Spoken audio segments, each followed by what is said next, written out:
हाँ, कराची काम से आया था, सोचा तुमसे मिलता चलूं। वैसे इसकी जरूरत नहीं थी, अभी तुम महीना भर गांव रह के आए हो, मगर आपको इतनी आगर मगर करने की कोई जरूरत नहीं है फयाज भाई। मैं जानता हूं कि आपको ज़ेबुन्निसा ने ही भेजा है मेरी जासूसी करने के लिए। उसे तो मेरी किसी बात पे एक यकीन ही नहीं है। मैं तंग आ चुका हूं फयाज भाई, अभी पूरा 1 महीना रह के आया हूं मैं उसके साथ। बुरा नहीं मानते सलमान, देखो ना, वो एक घर में रहने वाली सीधी सादी औरत है, जरा जरा से वहम पर परेशान हो जाती है वो। और देखो ना, तुम्हारे अलावा उसका है भी कौन? हाँ, कोई बच्चा भी नहीं जिसमें वो दिल लगा लेती अपना। ये तो खुदा की मर्जी है फयाज भाई। आप उसे क्यों नहीं समझाते कि हर किसी की जिंदगी मुकम्मल नहीं होती, कोई ना कोई कमी रह जाती है।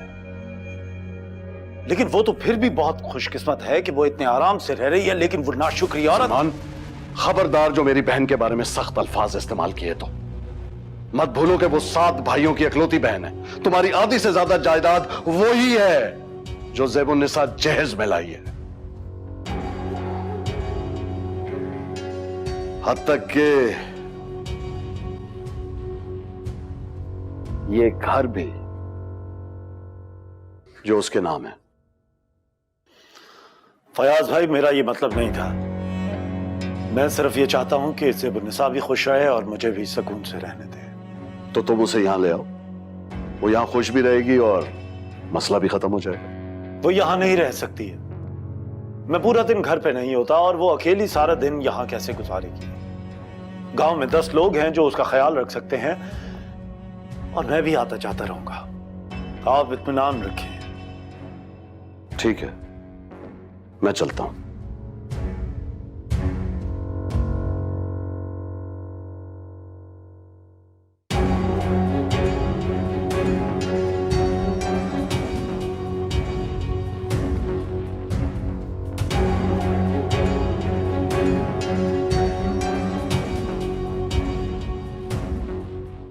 दोबारा आओगे तो तफसीलन बात होगी।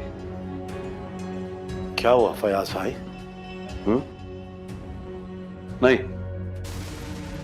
नहीं, कुछ नहीं।